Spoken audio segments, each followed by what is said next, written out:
हरे कृष्णा माता जी, आपका बहुत बहुत धन्यवाद बहुत ही सुंदर प्रश्न पूछने के लिए। आपका जिज्ञासा है कि इस भौतिक संसार में भगवान श्री कृष्ण सत्य और झूठ के बारे में भी कुछ बोले हैं क्या? तो 100% बोले हैं, बहुत डिटेल में बोले हैं। भगवान भगवद गीता के 17वें अध्याय के 15वें श्लोक में कहते हैं, अनुद्वेगकरं वाक्यं सत्यं प्रियहितं च यत् स्वाध्यायाभ्यसनं चैव वाङ्मयं तप उच्यते।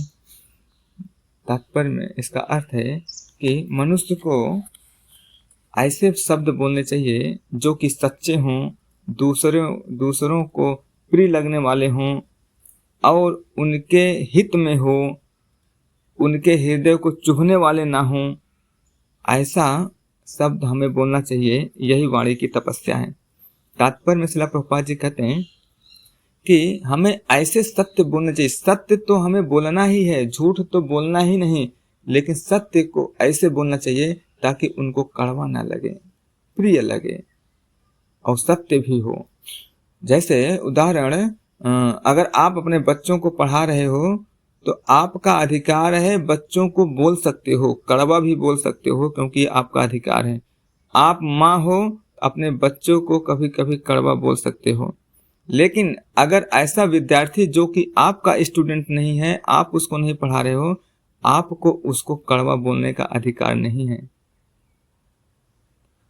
अगर आपका पुत्र नहीं है तो आपको उस पुत्र को भी कड़वा बोलने का अधिकार नहीं है। तो लेकिन आप अपने तक सीमित रख सकते हो। अपने स्टूडेंट्स को, अपने बच्चों को कभी कभी कड़वा बोल सकते हो, लेकिन दूसरों को तो बिल्कुल कड़वा नहीं बोलना है। उनको तो ऐसे ही बोलना है ताकि उनको मधुर लगे, सत्य भी हो और उनको अच्छा भी लगे, ऐसा होना चाहिए। और अध्याय 16 के 7वें श्लोक में कहते हैं, प्रवृत्तिं च निवृत्तिं च जना न विदुरासुरः न शौचम नापि चाचारो न सत्यम तेषु विद्यते। यहाँ पे करें कि जो आसुरी हैं, असुर लोग हैं, उनको तो इतना भी नहीं पता होता कि हमें करना क्या चाहिए और क्या करना नहीं चाहिए। उनको पवित्रता क्या होती है, उनको व्यवहार कैसे करना चाहिए, ये उनको नहीं पता होता। इवन कि जो असुर प्रवृत्ति के लोग होते हैं, राक्षस प्रवृत्ति के लोग होते हैं, उनको तो सत्य क्या होता है वो भी नहीं पता होता है। उनको तो केवल अपने स्वार्थ से मतलब होता है। अपने स्वार्थ के लिए अगर उनको अपने माता पिता की भी हत्या करना पड़ जाए तो हत्या कर देते हैं, झूठ बोलना पड़ जाए तो झूठ बोल देते हैं। तो इस प्रकार से भगवान यहाँ पर डिटेल में कहते हैं कि असुरी स्वभाव है झूठ बोलना। जो झूठ बोल रहे हैं, सत्य नहीं बोल रहे हैं, वो क्या है? आसुरी स्वभाव है, राक्षस प्रवृत्ति है। तो हम सबको इसको समझने की जरूरत है कि जो झूठ बोल रहा है, सत्य नहीं बोल रहा है, वो आसुरी स्वभाव के अंतर्गत आता है। और 10वें श्लोक के अध्याय 10 के श्लोक संख्या 4-5 में बहुत ही महत्वपूर्ण संदेश देते हैं। यहाँ पर तात्पर्य में कहते हैं कि श्रील प्रभुपाद जी, इन दोनों श्लोकों के तात्पर्य में श्रील प्रभुपाद जी कहते हैं, सत्यम का अर्थ है कि तथ्य को सही रूप में अन्यों के लाभ के लिए प्रस्तुत किया जाए। तथ्य को तोड़ना मरोड़ना नहीं चाहिए। सामाजिक प्रथा के अनुसार कहा जाता है कि वही सत्य बोलना चाहिए जो अन्यों को प्रिय लगे, किंतु यह सत्य नहीं है। सत्य को सही रूप में बोलना चाहिए जिससे दूसरे लोग समझ सके कि सच्चाई क्या है।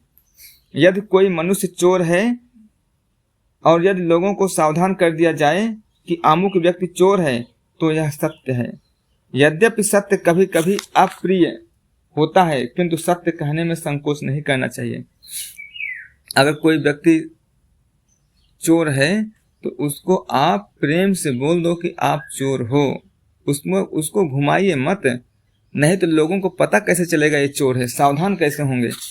बोलना तो सत्य ही है, लेकिन कभी कभी कड़वा लग सकता है। यहाँ पर तात्पर्य में श्रील प्रभुपाद जी करें तो कोई बात नहीं, लेकिन हमें बोलना है सत्य, मरोड़ना नहीं चाहिए। सत्य को ऐसे तोड़ना मरोड़ना नहीं चाहिए कि उसका अर्थ का अनर्थ ही हो जाए, उसका अर्थ ही लोगों को न समझ में आ जाए, न आए। तो इस प्रकार से सत्य हमें बोलना चाहिए। झूठ तो बोलना ही नहीं चाहिए, झूठ तो सबसे बड़ा पाप है। झूठ क्या है? आसुरी स्वभाव है, राक्षसी प्रवृत्ति है। झूठ बोलना जान लीजिए राक्षस बनना है। जैसे युधिष्ठिर महाराज ने झूठ बोला नहीं था। युधिष्ठिर महाराज अश्वत्थामा के लिए जब युधिष्ठिर महाराज जी को बोला गया कि हाँ अश्वत्थामा मारा गया, नर हो या कुछ और ऐसे बोला गया, दोनों जानवर टाइप के, लेकिन जैसे ही नर बोला भगवान श्री कृष्ण ने शंख बजा दिए, शोर मचाने लगे, उनको पता नहीं चल पाया। लेकिन इस बात के लिए भी युधिष्ठिर महाराज जी को दुख था। उनको इतना दुख था कि मेरे से झूठ बोला गया, जबकि वो झूठ नहीं सत्य बोले थे। भगवान कृष्ण की ये चाल थी। भक्ति करते हुए यदि हमसे बहुत बड़े पाप भी हो जाएं, कोई कुकर्म कर बैठें, तो उसको छिपाना नहीं चाहिए। अगर छिपा रहे हैं तो कहने का तात्पर्य हमारे अंदर राक्षसी प्रवृत्ति है। अगर आप छिपा रहे हो, गुरु से आपने बोला 4 नियम का पालन करना है, 16 माला का जप करना है, मैं रोज करूंगा या करूंगी, लेकिन अगर आपसे भविष्य में कुछ मिस्टेक हो जाती है तो आपको छिपाना नहीं चाहिए, अपनी कमी को उजागर कर देना चाहिए, गुरु के सामने बोल देना चाहिए कि देखिए मैंने आपसे वादा किया था, ये मेरे से गलती हो गई। यही है पश्चाताप। जब आप पश्चाताप करते हो, गलती स्वीकार करते हो, तो गुरु आपको डबल पोटेंसी दे देता है ताकि आप आगे और सामर्थ्य होकर इन नियमों का पालन कर पाओ। अपनी छुपाना नहीं चाहिए। छुपाने की टेंडेंसी है असुरों की होती है। अगर आप छुपा लिए तो आध्यात्मिक प्रगति नहीं कर पाओगे। आध्यात्मिक प्रगति करने के लिए तो अपने हृदय को खोल के रखना पड़ेगा, सत्य के सिवा और कुछ नहीं। ये इंतजार मत करिए कि गुरु मेरे से आके पूछेंगे भैया कोई गलती की है क्या। नहीं, वो नहीं आएंगे पूछने के लिए। आपकी ड्यूटी बनती है कि आप अगर गलती किए हो, मिस्टेक किए हो, झूठ बोले हो, तो आप पश्चाताप के रूप में जाकर अपने हृदय को उजागर करो। जब आप हृदय को उजागर करोगे, बताओगे, तो ये पश्चाताप के रूप में जब आप पश्चाताप फील करोगे तो गुरु कृष्ण आपको आशीर्वाद देंगे, पोटेंसी देंगे, ताकि आगे से आप ऐसा कुछ ना कर पाओ।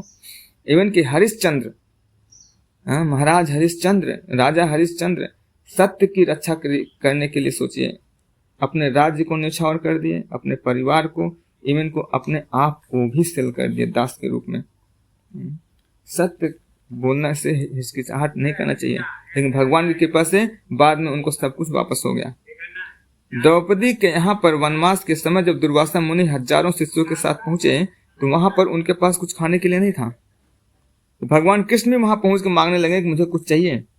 तो द्रौपदी माता ने झूठ नहीं बोला, ईमानदारी से बोला कि भगवान मैं तो सब लास्ट मेरे को खाना होता है, मैं खा गया, हमारे यहाँ कुछ भी नहीं है। देखिए सत्य बोलने का नतीजा भगवान कृष्ण वहां से थोड़ा सा लेते हैं, खुद भी संतुष्ट हो जाते हैं और सारे ऋषियों को भी संतुष्ट कर देते हैं। तो सत्य बोलना तो बहुत ही जरूरी है। सत्य के सिवा ये जान लीजिए कि अभी कलयुग में सत्य ही केवल धर्म का एक स्तंभ बचा हुआ है। धर्म के 4 पिलर होते हैं, 4 पिलर में से केवल एक ही पिलर बचा है, वो सत्य है। जो आध्यात्मिक उन्नति की राह पर चल रहे हैं, अगर वो ये भी छोड़ दिए तो फिर तो धर्म का तो बेड़ा गर्क हो गया। इसलिए भक्तों को सत्य का सहारा लेके आगे बढ़ना चाहिए, क्योंकि यदि अगर वो झूठ बोल रहे हैं तो जान लीजिए धर्म का पालन कर ही नहीं रहे। सत्य बोल रहे हैं तो कहने मतलब हम धर्म का पालन कर रहे हैं। सत्य जो है भगवान को प्रिय है। सत्य बोलकर हम धर्म के नियम का पालन कर सकते हैं, झूठ बोलकर धर्म को तोड़ सकते हैं, मतलब हम अधर्मी बन सकते हैं। सिंपल। कलयुग में अगर सत्य बोल रहे हो तो मतलब धर्म का पालन कर रहे हो, असत्य बोल रहे हो तो ये एक रूप है धर्म का पालन करने के लिए। अगर झूठ बोल रहे हो तो क्या है, हम अधर्म हैं, असुर हैं, असुरी प्रवृत्ति के हैं। इस प्रकार से सत्य और असत्य के बारे में भगवान डिटेल में भगवद गीता में बताते हैं। जगत वत्सला प्रभुपाद की जय।